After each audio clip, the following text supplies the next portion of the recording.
We live in an era of unprecedented possibility, much like Dr. Seuss suggested we would. It's never been easier to work remotely and travel the world. I spent the past 6 years doing exactly that, entering more than 60 countries along the way. But I'm here to tell you that happiness is created through perspective, not passport stamps. I believe that full-time travel is not a good idea for most people.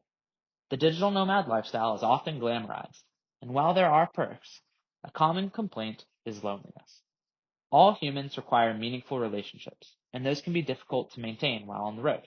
You might even find yourself befriending statues. It's also difficult to maintain a serious relationship with routine or goals. Lots of people benefit from a daily and weekly structure. It can be challenging to balance work and play when there are constant distractions and you have limited time in the place you're visiting. And health, both physical and mental, is often sacrificed at the altar of travel. What about impact? Full-time travelers must consider how their behavior affects the planet. The environmental cost of a single long-haul flight is twice the size of the benefit associated with eating vegan for a year.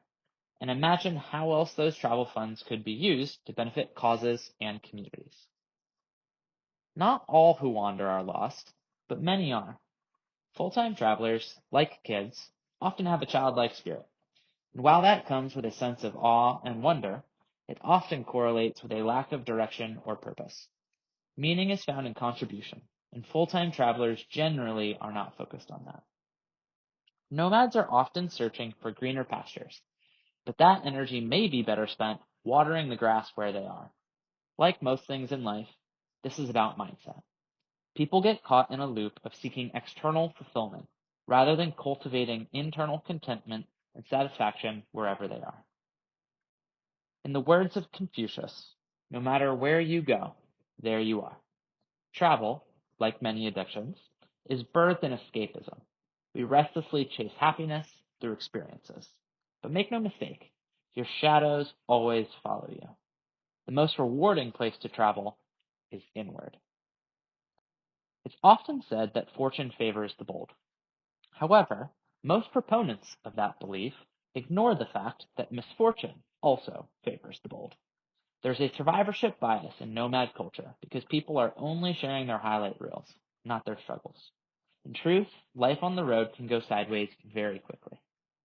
Here's a photo of me after 48 hours of chaos and minimal sleep, having fled the capital of Bolivia at the recommendation of police and the U.S. Embassy. After ignoring red flags in favor of an interesting experience, I witnessed violence, received a death threat, and ultimately turned my social media private for years so my movements couldn't be tracked. Don't get me wrong, I love an adventure, but risk-taking is overhyped and bad decisions can bring dire consequences.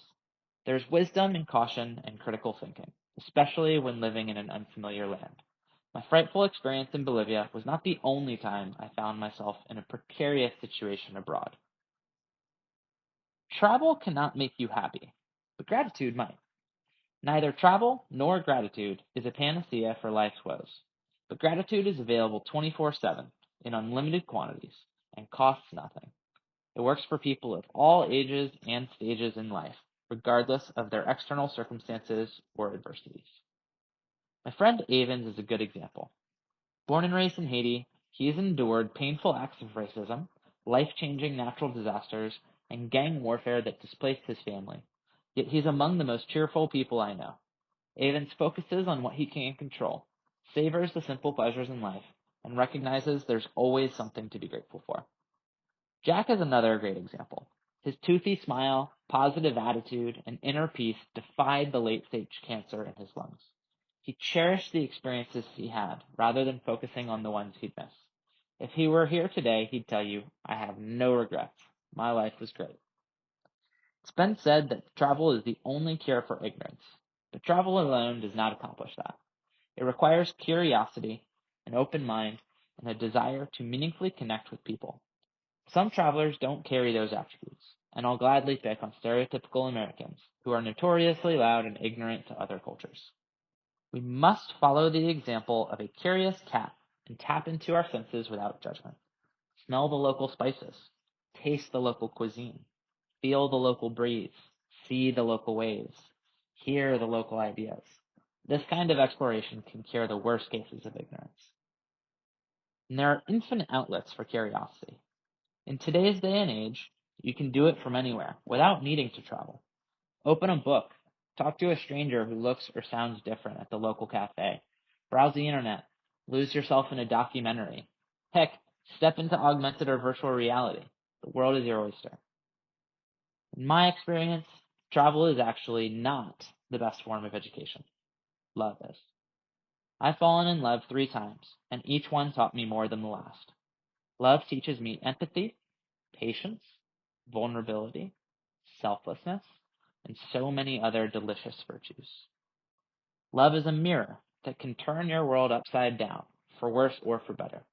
I've been through heartbreaks that spiraled me into my worst depressions.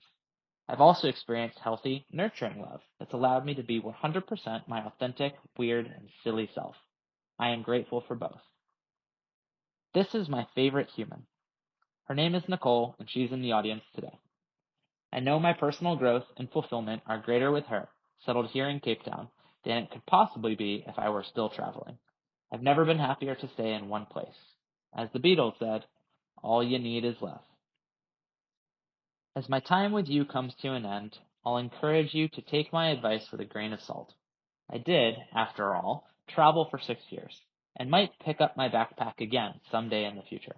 But keep in mind, travel alone will not make you happy. That journey takes place on the inside.